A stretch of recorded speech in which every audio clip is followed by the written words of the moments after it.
This is a crossover question from Edexcel Paper 1, June 2023. This was question 24 on the foundation paper and question 5 on the higher paper. This question tells us that the universal set are the numbers 1 to 10, set A are odd numbers, and set B are square numbers. And the question wants us to complete the Venn diagram for this information. This curly E here is the symbol for the universal set, and you can see that here as well. The universal set is this rectangle. And that's why we have the little curly E in the corner there to tell us that's the universal set. The question tells us that in the universal set, there are exactly 10 numbers, and those numbers are the numbers 1 to 10. What this tells us that within this rectangle, there are exactly 10 numbers. The question also tells us that there are two sets or groups in the rectangle.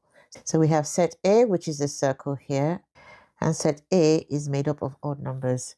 So odd numbers are numbers that are not on the 2 times table.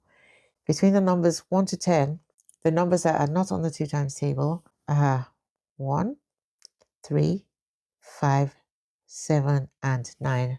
So we can write that set A or group A equals 1, 3, 5, 7, and 9. Now for set B is this circle over here. And set B is made up of square numbers. So square numbers are numbers you get when you multiply a number by itself. So for example, if you do 2 times 2, you get 4. 4 is a square number. If you have 1 times 1, you get 1. 1 is a square number. If you have 10 times 10, and say it's 100, 100 is a square number.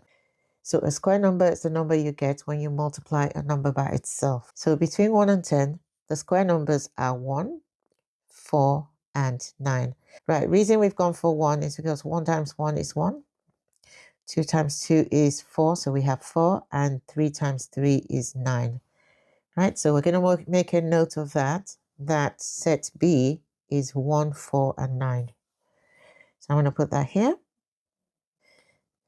So now we have all the information we need to complete our Venn diagram. So first, I'm going to list all the numbers in the universal set. Now from this list, I'm going to cross out all the numbers in set A. So in set A over here, we have the numbers 1, 3, 5, 7, and 9. Next, I'm going to cross out any number that's in set B that hasn't been crossed out yet. So in set B, we have 1, which has already been crossed out. So we also have 4, and 9 has already been crossed out. Now, anything that hasn't been crossed out on this list goes in the rectangle, but not in the circles. So I'm going to put 2 and put that 2 there. Then we've got 6 and 8 and 10. It doesn't really matter where you place them within this rectangle, as long as they don't go in either of the circles. So now we need to decide what goes in the circles. So we're going to look at set A and B here. And we're going to look for numbers that appear in both of the sets. So we can see that both of them have the number 1 and both of them have the number 9. These two numbers are going to go in the middle section here where the two circles overlap. So this middle section is called the intersection. And the symbol for the intersection is an upside down U, or an N, I suppose. Right, so we're going to put 1 and 9 in our intersection. So that goes here. And I'm going to cross out 1 and 9 from both my sets. So I'm going to cross out 1 there and 9 here. And in B, I'm going to cross out 1 and 9. So now in A, we only have the numbers 3, 5, and 7 left. And I'm going to place that in this section here. So make sure it doesn't go in the intersection. So 3, 5, 7 go here. 3, 5, 7. Again, you can place them anywhere within this section over here. Now to set B, so we want to know what goes in this section. So notice in set B, we only have the number 4 left. So that's what we're going to put in that section. We're going to put 4 here. And now the Venn diagram is complete. This question is worth 3 marks. Notice our Venn diagram has 4 different regions.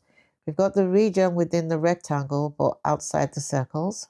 So that's this section over here. We've got the intersection, so that's region number 2. We've got set A excluding the intersection, and we got set B excluding the intersection.